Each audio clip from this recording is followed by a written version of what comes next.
Sup, on va parler de 6ix9ine. Et franchement, 6ix9ine, il lui arrive que des dingueries. On va dire un peu que c'est le karma, hein. Tu vois, de tout ce qu'il a fait à l'ancienne, genre, il a taillé pas mal de rappeurs. Chief Keef, The Game, Ludacris, YG. Donc franchement, moi je dis c'est le karma. Donc un de ses entourages, un de ses potes quand même, qui l'a braqué. Vous savez, pour l'histoire des 750 000 $ de bijoux, etc. Il y a eu ça, il y a eu le truc de son clip qui devait tourner dans une putain de villa avec Kanye West et Nicki Minaj. Il y a ça. Il y a eu pas mal de trucs qui s'est passé avec 6ix9ine, son procès, etc. Enfin, après son procès, ça s'est bien passé. Mais le truc avec sa maison de disques ou son label, là, 10K Records, là où il y a eu des coups de feu. Bref, tu vois, ça fait quand même pas mal de choses. Et là, 6ix9ine a sorti une vidéo, je vais vous dire ce qu'il a dit à peu près. Donc c'est parti, let's go.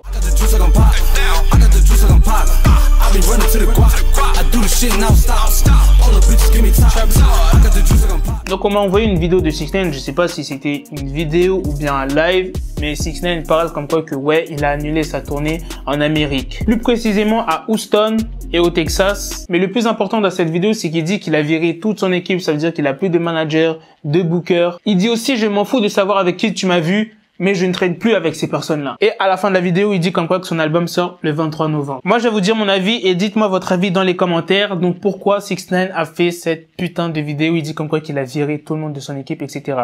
Vous vous en souvenez, j'ai fait une vidéo il y a 2-3 jours, bref, je sais plus, où je vous ai dit comme quoi qu'ils ont attrapé l'une des personnes qui a braqué 6ix9ine. Maintenant, 6ix9ine, ils s'en méfient. Après, comment ils ont attrapé cette personne-là?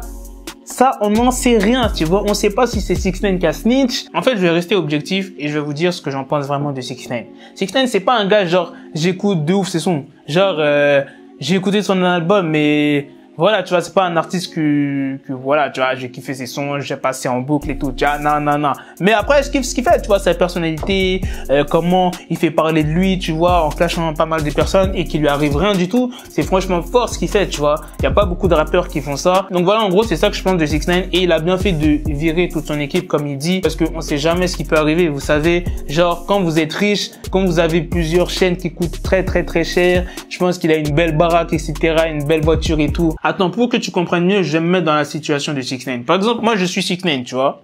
Tu vois, je suis riche, j'ai pas mal d'argent, j'ai mon entourage, mes potes, sécurité, etc. Voilà, ils gagnent de l'argent, mais pas de ouf. Quand ils voient que j'expose mes chaînes qui coûtent cher, du diamant pur, des fois, je monte des putains de liasses, oui, parce que souvent, dans ces vidéos, 6ix9ine monte, voilà les billets. Voilà, moi, j'aurais fait ça. Tu vois, moi, j'aurais viré mon équipe. Parce que, en fait, il y a peut-être plein de gens qui vont pas être d'accord avec moi et qui vont pas être d'accord avec 6ix9ine, mais ça va donner envie aux gens de me braquer ou de braquer 6ix9ine. Par exemple, j'habite dans une cité et que voilà, j'ai pas mal de potes et on n'a pas trop d'argent, etc. Et après, d'un coup, je perce, j'ai de la thune de ouf et que mes potes, ils traînent avec moi. Mais, tu vois, je leur donne de l'argent, mais pas de ouf, tu vois. Et après, ils voient mes vidéos comme quoi que j'ai des grosses liasses et tout. Frère, ça va leur donner envie de me braquer, c'est sûr, frère, amitié ou pas, ça va leur donner envie, gros. L'argent avant tout. Il y a des gens, ils fonctionnent comme ça. Peu importe l'amitié, loyauté, etc. C'est l'argent qu'ils veulent. Donc, imagine, je me fais braquer, kidnapper et que par la suite, j'apprends que c'est mon pote, que c'est mon entourage qui m'a volé, kidnappé, etc., menacé de me tuer. Frère, je vais pas rester avec mon équipe. Je vais me dire, attends, là, faut que je fasse un truc quand même. Ce qui m'est arrivé, c'est quand même mon entourage qui m'a fait un sale coup. Je vais prendre mes précautions.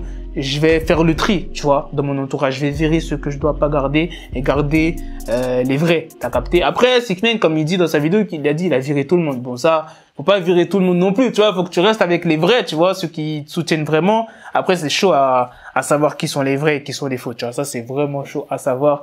Mais en tout cas, voilà, j'aurais fait le même truc que 6ix9ine, j'aurais pris mes précautions. Enfin, moi, je l'aurais fait dès le début, hein. J'aurais pas attendu, tu vois. Donc, bref, dites-moi ce que vous en pensez dans les commentaires, les Kenchi. Et à la prochaine pour de prochaines vidéos. N'oubliez pas votre pouce bleu. Et dites-moi votre avis dans les commentaires. Peace. Got the bezel, had to switch my schedule. On my dick, she Lego, never Lego. Her stuck up on me, so I call it Velcro. Till I need my dinero pendejo. Hit my metro if it's about to pencil like it's Go Diego. Make it right on schedule. Got the pistol on me with the dick extendo. Bitches in the back just like a fucking echo. Hey, that bitch told me you got pencil dick. She grip on my dick like a selfie stick. I got a big gun, I need help with it. To wet your babe up, Michael fell with it.